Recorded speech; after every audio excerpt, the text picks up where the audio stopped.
What is up, guys? Frino1 here, and welcome to my live reaction and review for Detective Conan, chapter 1031, A Dangerous Feeling. Alright guys, so seemingly the big clue is the number 9 when it comes to the cipher. Right?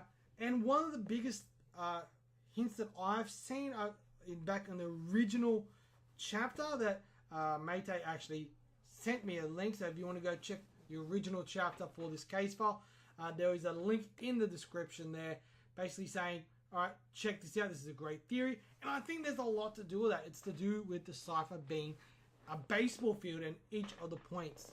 So I don't quite remember everything, but I got a feeling something like that has to be the way to solve the cipher. But anyway, guys, we've got the case finale. I still think it's the guy, the bartender. I'm leaning towards him, everyone, because everything is just set up perfectly for him. He's the one who's picked everything, the games. He's the one who's done the drawing and all that kind of jazz. So everything that's kind of happened revolves around him. So it's pretty much setting up that it's him. But anyway, let's get straight into this week's chapter, the case finale, chapter 1, file 1031, A Dangerous Feeling. We got Conan on the front with the full ciphers. Does the number 9 conceal a hint to decipher the code? The serial killings at the snowy derelict church speeds towards a resolution. Okay, let's go. Yoshino-kun, come out already. Don't lock yourself up in the study. It's safer for you to be together with everyone. Alright, so as you know, Nishino, he's the one who I think is behind it all. So he's locked himself in a room. It's not like we're suspecting you. Of course not. One of the suspects is holding up. But he's the only one who really kind of panicked a little bit when he found out they only got 3 hours till they will get there. It's true. The one who drew the lot, which decided Wada would go to the restroom where a bow gun was set up, was indeed me, but Kue was the one who made the lotto by dividing the paper into 9 pieces back then. And since we drew the lots after putting the pieces with everyone's names on them into an empty tissue box, it's not like there could have been any trickery involved. Not quite. If he wanted someone to go to a specific spot, when he draws it, he just has to say their name because he was the one who drew them out, and then whoever's left at the end goes to the last spot. So there's a little bit of trick, but not much. Alright. And when we were deciding which pair should go investigate the strange sound, I said we should use rock, paper, scissors at first, didn't I? Yes. I was being unreasonable, saying I didn't want to because I'm so bad at rock, paper, scissors, right? That's why I reluctantly took 3 of the mint boxes you had on you, emptied 2 of them, and decided that the pair who drew the box with something inside would go to check it out. Yeah, but you can still kind of set that up so that the one that you get is the empty one. So there's still little tricks that you can do to set all that up, right? Since I was the one who suggested, I said we'd take the box left at the end. And it was only because the one left happened to be the one which contained something that Kawasaki and I ended up having to go take a look. Just because Kawasaki's facial expression changed and he ran to the bathroom where he got poisoned by someone after he got a mail from someone while we were checking out the noise, doesn't mean it's my fault. So he's making reasonable excuses there. But at the same time, there is ways to kind of set it up that he did it.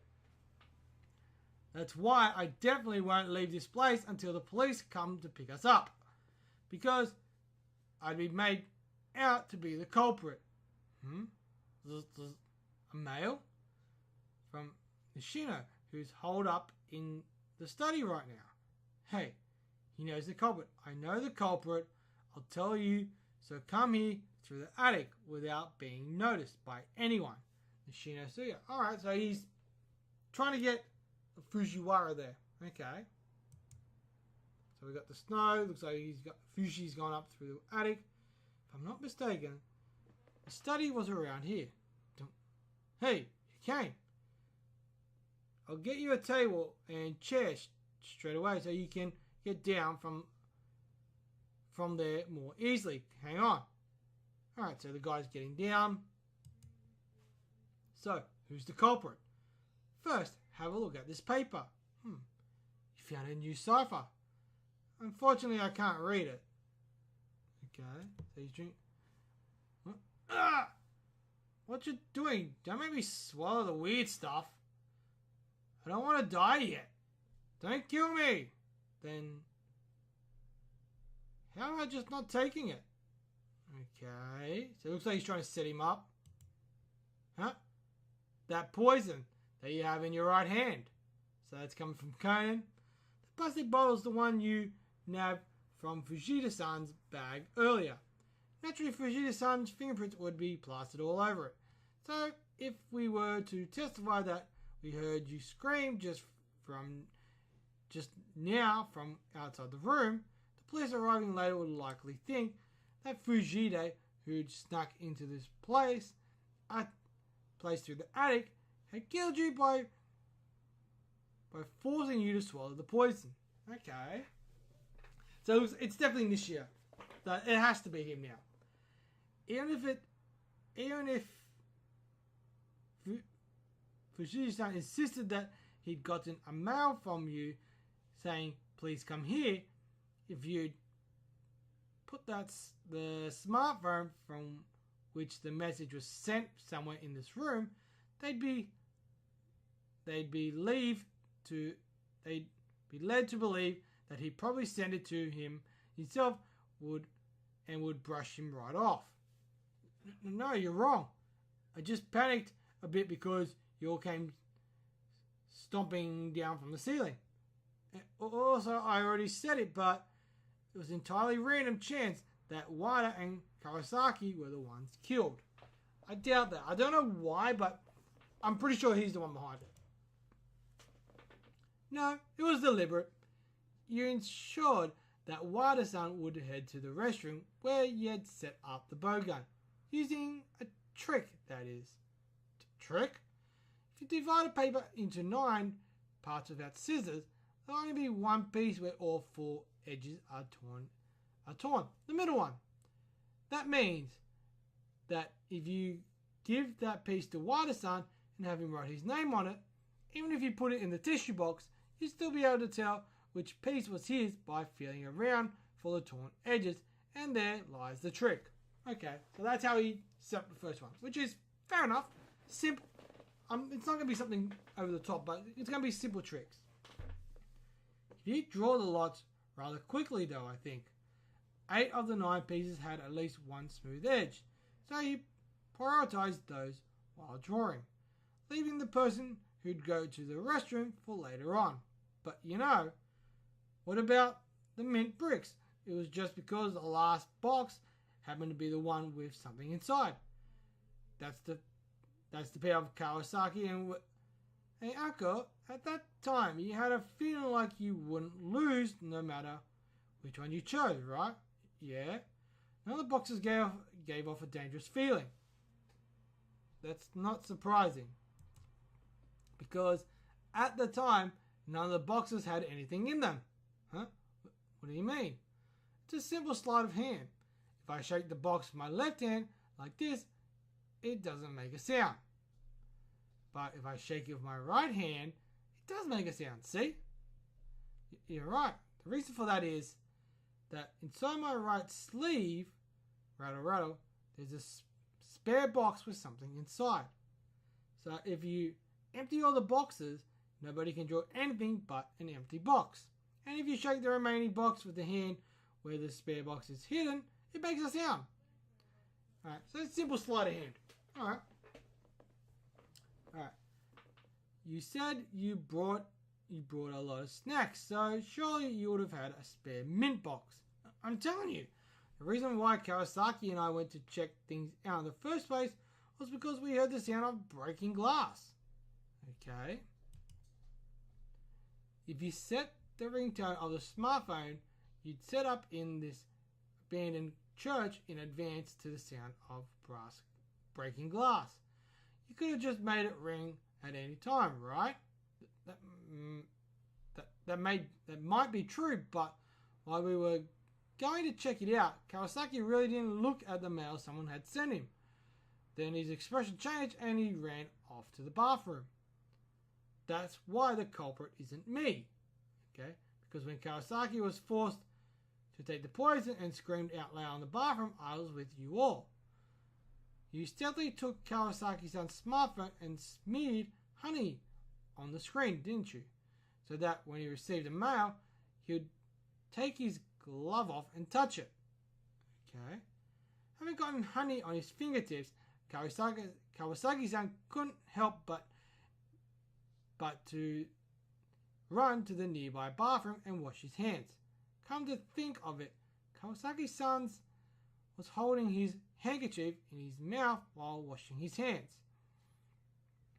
If he nicked the handkerchief for a second in advance and put poison or on the part he'd hold in his mouth, Kawasaki, who always drank water after finishing something, would drink the poison on his lips down together with the water. Alright, so that's how he managed to get the water down his throat. You keep talking about tricks, sleight of hand, and stealthily taking things and whatnot. It's not like I'm a pro pickpocket though. You're a magician, right? Huh? I want to be a magician. And pickpocket, who I caught by chance in the past, said this. When you stack the cards and show the back side, the first card is called top and the last card is called bottom. The first card on that pile, there is some strange dirt on it. Okay, wouldn't a magician easily be able to sneakily take a smartphone or a handkerchief? It seems that when you took a drink, you also sipped a bunch of empty cipher sheets into Fujisan's bio. I told you I don't know anything about the cipher. The reason why you gathered 9 people in this abandoned church was also because you wanted to make the number of lots 9 to carry out the first trick. But it became the key to solve these crimes as well. That's right, isn't it? Baseball. So the guy who actually came up with it, baseball, that was the clip, and that's what it was in the thing. The reason why Fujita referred to Wada, the first victim, as wife was probably because he used to be a catcher. In other words, you were members of the baseball club during high school. If baseball is the key word, then the cipher can be solved quickly. Since in high school baseball, the jersey number is decided based on the fielding position. Okay. If we assume that the square enclosed by a thick line represents the infield, then all that's left is to read the 9 characters in order of their jersey numbers. Okay. So we got 1, 2, 3, 4. Alright. Okay. Based on that, if we read the first cipher that you all receive, we get, alright, play ball. Next, the cipher that was stuck on the chapel door is first out at the restroom. Furthermore, the cipher all of us found when searching all the rooms is second out at the bathroom. The cipher found next to Kawasaki-san's corpse is retiring the side in the study. The cipher you gave to Fujita-san just now indicates a complete crime. Perfect game. Okay? And by slipping a couple of spare empty cipher sheets into Fujita-san's bag, you wanted to make others think that the one who called his high school classmates here and took the lives of 3 people, including yours, was Fujita Raito-san, who left unsolvable ciphers at the crime scene, gloating about having to commit the perfect crime. Since later on, when they find out that the people who got murdered are from the same baseball club, these ciphers will get solved. But I don't understand. I understand that he called Fushida-san, whom he planned to pin his crimes onto, but why did he call Ikue-san? Was it so that there will be 9 people in total? I wanted to demonstrate it to Ikue that Fujita, for whom she ditched Nichi after dating him during high school, is an outrageously terrible person. What do you mean by terrible? Okay. Well, you have heard about it, right? The perfect game with nine errors in a row that was ended after the 5th inning due to the mercy rule. Yeah, Nagano Kawakara Academy versus Shiano University affiliated high school. Don't tell me that you were the team that lost back then? The Kanoga Academy baseball club? Yeah, it was the district qualifying quarterfinals. I didn't participate since I'd gotten seriously injured during the previous game. But even watching on TV in the hospital, I could tell right away. Okay. That these guys purposely lost the game. Match fixing? Why? Kawasaki and Fushida, who committed one error after the other back then, went on to Shuto University, so they probably had a secret agreement. Shiano University affiliated high school lost in the finals, but thanks to the game, they became famous for excelling at sports as well as academics. Okay. The ace of our team at that time was Nichihara Taisei. Ever since he was a child, he was able to pitch incredibly fast, and he was even rumored to be the top pick of the draft. Okay. Yet because of that match, his reputation was in tatters, and missing out on being drafted, he tried his luck in the industrial and independent baseball leagues to no avail and became a free agent. In the end, he hung himself in this church where we often played baseball as kids. All because these guys fixed the game and because I was unable to stop them. Is that true? It's true that we purposely lost the match, but it wasn't so we'd get a place at the university. It was for Nichi's sake. What the hell are you talking about? In the first game, we scored a 1-0 walk-off win in the 14th inning. After the second game ended 0-0 after 15 innings, we narrowly won the rematch 1-0 in the 13th innings. Nichi's shoulder was already at its limit since he had single-handedly pitched around 1,000 balls over 42 innings in a short time. Of course, we weren't thinking of losing purposely from the start, but when the point difference had started to pile up, Ryder said that we should intentionally lose by the mercy rule for the sake of Nichi's future, since he was saying that he definitely pitched to the end. But Nichi's shoulder was already destroyed at that point. He dumped me, saying he wouldn't be able to make me happy with that body. No way!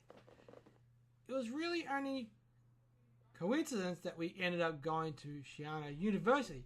We apologized to him together after the game, but you weren't there. What have I... With that, the murderer fell silent, but outside the church, the snowstorm howled, as though it were choking with tears of regret on his behalf. 3 hours later, the snowstorm stopped as dawn broke, and the cars of the Nagano prefectural police arrived in droves. Jeez, didn't 2 people get killed? My bad. Kono-kun, long time no see. And who are these behind you? I'm Mori, Sensei's #1 apprentice, Amuro Todo. And I'm the #2 apprentice, Wakita Kanonori. That never do well as two apprentices? Wow, just like Koma-sama. Hey, Kome! We're starting the crime scene inspection. Oh, so we meet again. Everyone's like, huh? So he remembers who he is. Alright. Mori-san. Right, we last met during the case with Kid. And these two are? These are my apprentices and... What are you dawdling for, Kome? Hurry up. That's right. Alright. Translate. Kome uses Chinese idioms, meaning time is money. In the first half of... Okay.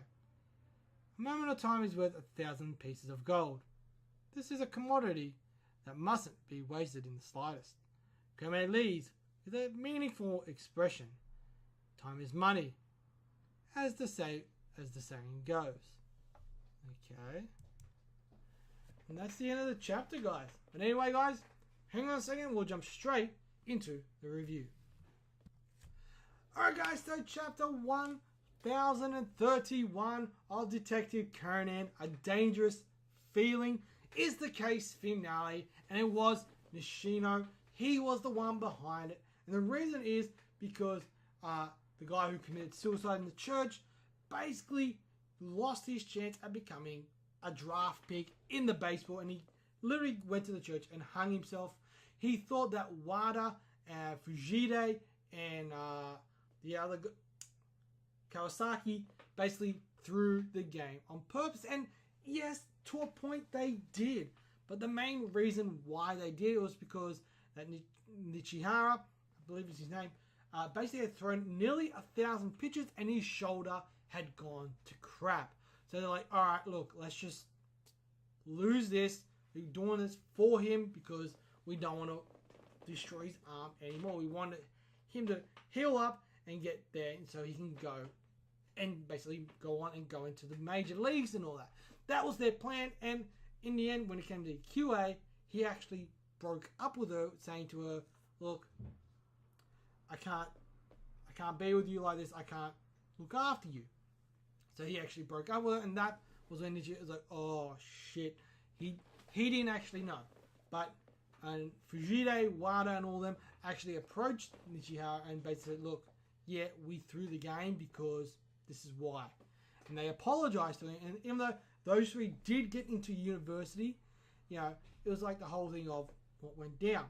So the way he did it, simply with the paper, he had Wada write his name on the middle one. So Wada's name was the only one that had all ripped sides. So as he reached in, he just felt for the suicide. Bang, pulled it out.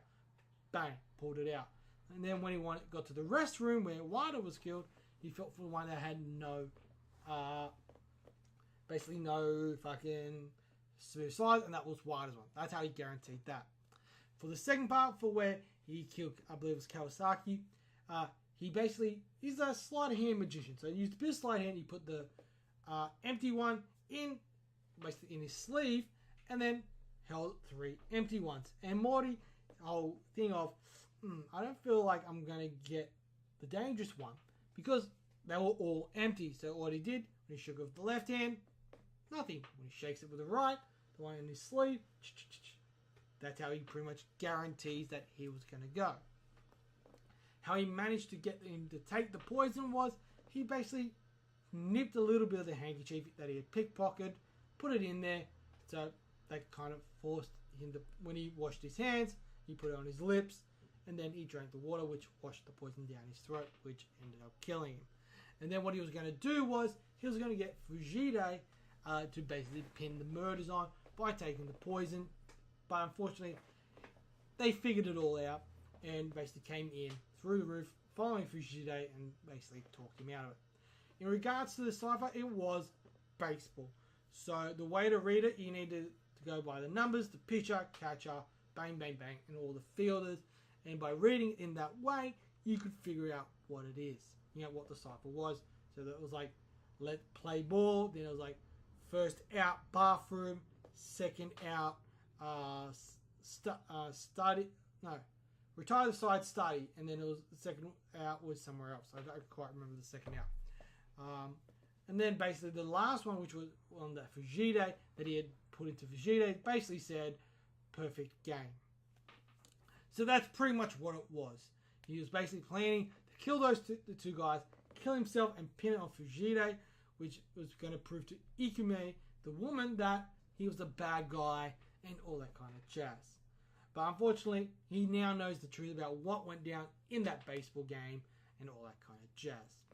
So anyway, guys, overall, for the mystery, good mystery. There's a lot of aspects to it.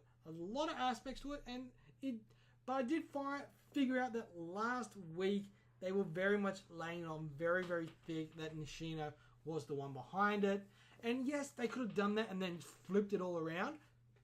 Could have worked, but I think by the time we got to the end of the chapter, it had to be him. There was nobody else it could have been.